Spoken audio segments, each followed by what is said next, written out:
Clause 4.1 of ISO 27001 serves as the essential starting point for building an information security management system that is both meaningful and sustainable.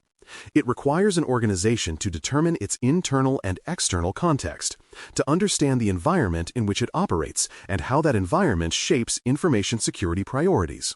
Without this understanding, an ISMS risks becoming generic, misaligned, or disconnected from business reality. The clause exists to ensure that the system's structure, objectives, and controls are grounded in relevance. It asks organizations to look inward at their unique attributes and outward at the ecosystem that influences their success. In this sense, context acts as the compass of the ISMS. It defines where the organization stands and which direction its security efforts must take to remain effective. Equally important is the understanding of external context. Clause 4.1 requires organizations to identify and assess factors outside their direct control that influence how the ISMS operates. This includes the regulatory and legal landscape, which dictates compliance requirements and reporting obligations. Industry norms, competitor practices, and customer expectations also define what is considered good enough in a particular sector. Beyond formal requirements, external context includes dependencies within the supply chain, partners, vendors, and third parties whose security posture directly affects organizational risk. Finally, the constantly evolving cyber threat landscape must be monitored as part of this external assessment. Understanding these external forces ensures that the ISMS is not built in isolation but is designed to withstand pressures from the broader environment. Context, however, is never static. The standard explicitly recognizes that organizational and environmental conditions change continuously.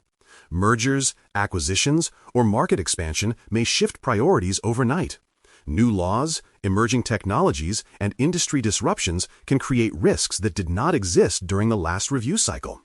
Clause 4.1 requires that context be reassessed periodically, not treated as a one-time compliance exercise.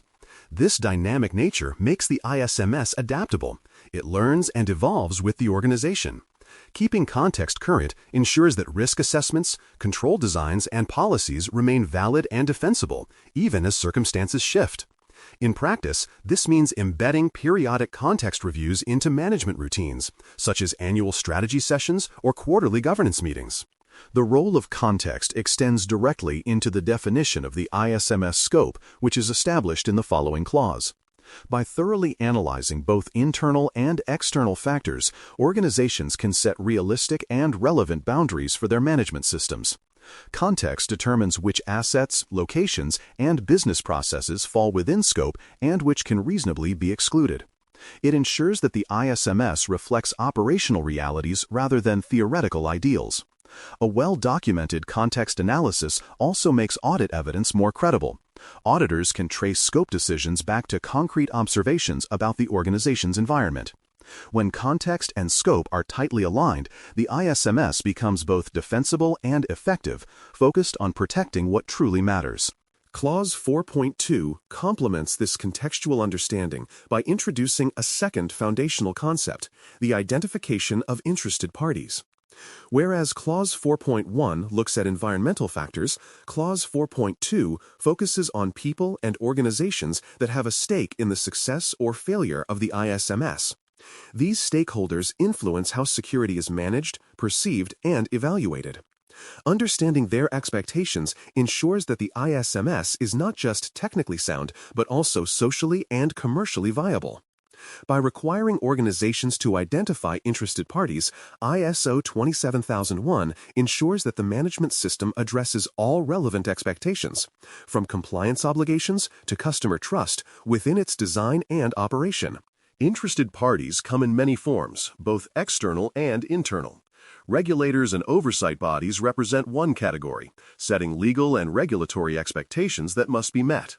Customers and contractual partners are another, often requiring proof of due diligence through audits or certification.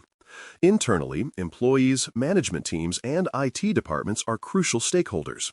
They operate the system and live with its processes every day. Shareholders and board members also qualify as interested parties, as information security affects organizational reputation, continuity, and financial performance. Each group brings a different perspective and set of priorities, which must be acknowledged and balanced to create a stable, credible ISMS foundation. Understanding stakeholder expectations is what gives Clause 4.2 its practical power. Regulators expect legal compliance and timely reporting of incidents. Customers demand confidentiality, reliability, and assurance that their data is handled securely. Employees seek usability and practicality in security controls so that compliance does not hinder productivity. Leadership expects risk management to be efficient and cost-effective. Capturing these expectations ensures that the ISMS operates with empathy and alignment. It becomes a framework built not just around technology, but around the real human and business factors that define success. Documenting and reviewing these expectations also helps prevent disconnects between stated policy and lived reality, a common source of nonconformities during audits. For more cyber-related content and books, please check out cyberauthor.me. Also, there are other prepcasts on cybersecurity and more at baremetalcyber.com. Balancing competing expectations is one of the most delicate aspects of Clause 4.2. Different stakeholders often value different outcomes from the same ISMS. Customers may emphasize confidentiality and assurance that their data is protected above all else. Regulators tend to focus on evidence documentation, audit trails, and demonstrable compliance with laws and standards. Internal teams, however, may prioritize usability and efficiency, preferring systems that support productivity rather than hinder it. Leadership, on the other hand, seeks cost-effectiveness and measurable return on investment from security programs. The ISMS must navigate these competing interests carefully. The goal is not to satisfy every stakeholder equally, but to establish transparent, risk-based justifications for decisions. By communicating how security priorities are balanced against business needs, the organization can maintain trust while staying focused on practical outcomes. To make these relationships clear, ISO 27001 requires organizations to document their interested parties as part of the ISMS records. This documentation lists stakeholders, their interests or expectations, and how those expectations are addressed within the system. It also justifies why certain groups are included or excluded, creating transparency around scope and influence. Because the business environment changes, this list must be kept current. Mergers, new customers, or regulatory changes can introduce new expectations that must be acknowledged. Internal audits often review this documentation to verify that it remains accurate and relevant. Maintaining it as a living record not only supports compliance, but also keeps the ISMS aligned with reality, ensuring the management decisions reflect the organization's current operating environment. Clause 4.1 and Clause 4.2 are deeply interconnected.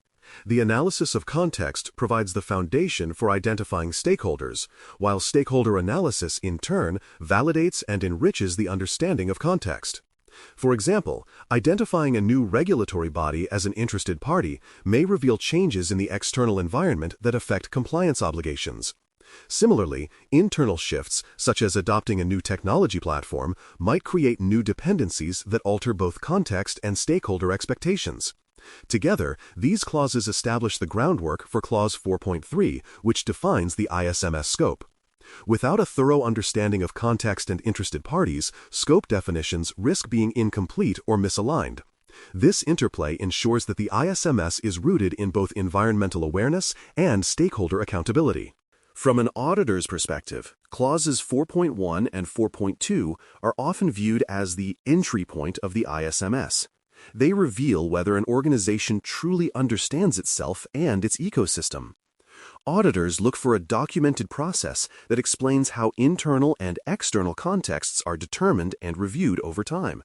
They expect to see evidence of continual reassessment, proof that the organization treats these analyses as living processes, not one-time exercises. A mature ISMS will show clear connections between the identified context, listed stakeholders, and defined scope. Practical application is key. Auditors favor organizations that can demonstrate how contextual insights directly influence objectives, policies, and control decisions. When this linkage is visible, it reflects strong governance and a genuinely risk-based management approach. Despite their foundational importance, these clauses are often implemented superficially. A common mistake is treating the context statement as a static document completed during the initial certification phase and rarely revisited. Another pitfall is overlooking less visible stakeholders, such as contractors, service providers, or even internal users who interact with the ISMS indirectly. Many organizations also rely on boilerplate templates that describe a generic business environment without genuine analysis. This approach may satisfy minimal audit requirements, but fails to provide meaningful guidance for decision-making. Perhaps the most damaging error is creating a disconnect between documented context and real-world operations, where policies reflect outdated assumptions or stakeholder expectations are misunderstood.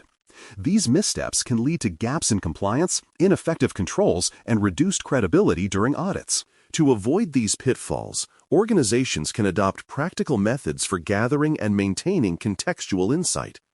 Internal workshops with leadership and department heads are particularly valuable, allowing cross-functional perspectives to shape the understanding of internal and external factors. Customer and partner feedback surveys can capture evolving expectations and pain points, especially in service-oriented industries. Reviewing regulatory guidance and monitoring industry trend reports ensures that emerging requirements are recognized early. Collaboration with legal and compliance teams adds further depth, ensuring that the ISMS reflects both operational realities and legal obligations. By combining structured analysis with open dialogue, organizations can ensure their context and stakeholder lists are comprehensive, current, and meaningful.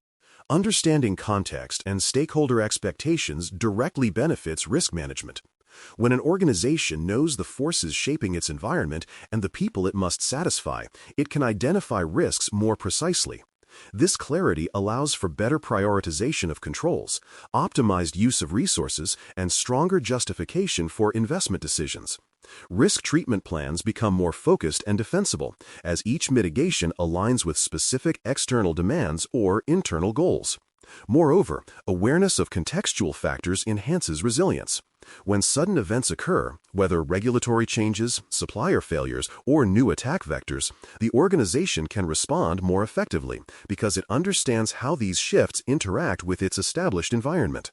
The IMSS becomes a living mechanism for adaptation rather than a static compliance framework. The strategic benefits of applying clauses 4.1 and 4.2 thoroughly extend far beyond certification. A clear and accurate understanding of context fosters transparency and builds trust among stakeholders, from customers to regulators. When expectations are documented and addressed, communication improves across all levels of the organization. Certification audits become smoother, as auditors can easily trace how each control relates to contextual realities. More importantly, the ISMS becomes more efficient and adaptable. Decision-makers gain confidence knowing that their security strategies are rooted in facts, not assumptions. This alignment between environment, stakeholders, and strategy strengthens governance and reduces friction across departments. The result is a management system that not only meets ISO's requirements, but also enhances organizational maturity and long-term stability. In summary, Clause 4.1 compels organizations to define and document their context, establishing a foundation that reflects their internal structure and external environment. Clause 4.2 extends that understanding by identifying interested parties and capturing their expectations, ensuring the ISMS remains relevant and accountable. Together, they form the twin pillars of situational awareness within ISO 27001, ensuring that every control, policy, and objective is anchored in the realities of the organization's world. By treating these clauses as ongoing disciplines rather than initial tasks, organizations position themselves for greater adaptability, stronger relationships, and a more credible, audit-ready ISMS that reflects who they are and what they truly need to protect.